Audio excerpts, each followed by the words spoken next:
चौक नाले नालियां, सड़क पर अतिक्रमण और जाम, व्यवस्था धड़ाम। प्रयागराज हंडिया तहसील पंडित नेहरू के संसदीय क्षेत्र का हिस्सा रही है। जीटी रोड पर प्रयागराज वाराणसी के बीच का भी यह मुख्य स्थान है। शिक्षा के क्षेत्र में इसकी अलग पहचान रही है, लेकिन विकास के नाम पर हंडिया बरौत कस्बा अभी बहुत पीछे है। हंडिया बरौत कस्बे के लोगों का कहना है कि कुछ वार्ड की हालत तो गांव से भी बदतर है। जगह जगह अतिक्रमण है, जिसकी वजह से गलियां तंग हो गई है। मुख्य जीटी रोड पर फ्लाईओवर के नीचे पटरी पर दुकानदारों, 3 पहिया 2 पहिया वाहनों और प्राइवेट बसों का कब्जा है। वहां से पैदल और 4 पहिया वाहनों का गुजरना मुश्किल हो जाता है। आदर्श नगर पंचायत हंडिया में एक ऐसा वार्ड है, वार्ड नंबर 5, जहां तहसील से सटा हुआ नाला नाले में गर्मी में भी जल भराव रहता है।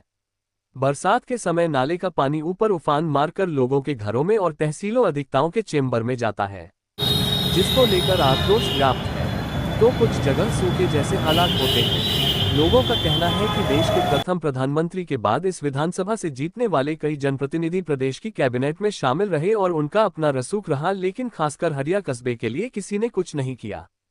प्रयागराज से वाराणसी जाना हो तो रास्ते में आदर्श नगर पंचायत हंडिया होकर गुजरना होगा। तेज रफ्तार वाहन या सरकार के मंत्री उच्चाधिकारी फ्लाईओवर बन जाने से ऊपर से ही निकल जाते हैं। उन्हें कस्बे की दुश्वारियां पता ही नहीं चलती, लेकिन जो कस्बे में जाना चाहे या फ्लाईओवर से उतरकर उन्हें जंघई होकर जौनपुर जाना हो तो सड़क पर पटरी, दुकानदारों, वाहनों के कब्जे से परेशानी झेलनी पड़ती है। कस्बे के लोग बदहाली का दंश झेल रहे हैं।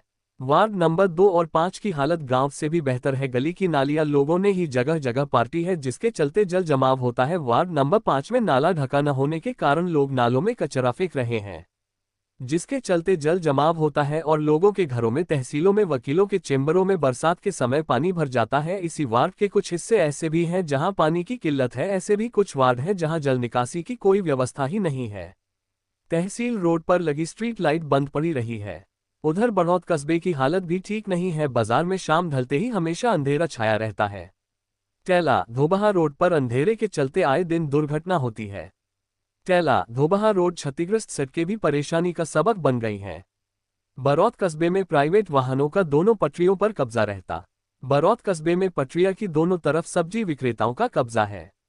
यही कारण है कि बरौत में सुबह से 8 बजे रात तक जाम की स्थिति बनी रहती है। लेकिन स्थानीय पुलिस और नगर पंचायत हंडिया के अधिकारियों के लिए ये कहावत मुदब आंख कतो कुछ नाही की चरितार्थ हो रही है। यहाँ के अधिकारी जिले में बैठे उच्चाधिकारियों को झूठी रिपोर्ट भेजकर गुमराह कर रहे हैं। हंडिया बरौत की समस्या का निदान जांच का विषय है। इस संबंध में एसडीएम से सरकारी नंबर पर फोन करने पर फोन नहीं उठा। नगर पंचायत हंडिया के बाबू शिव कुमार से अधिशासी अधिकारी का नंबर मांगने पर टालमटोल किया गया। खास रिपोर्ट माधोपुर एक्सप्रेस न्यूज से विनोद पांडे, हंडिया, प्रयागराज।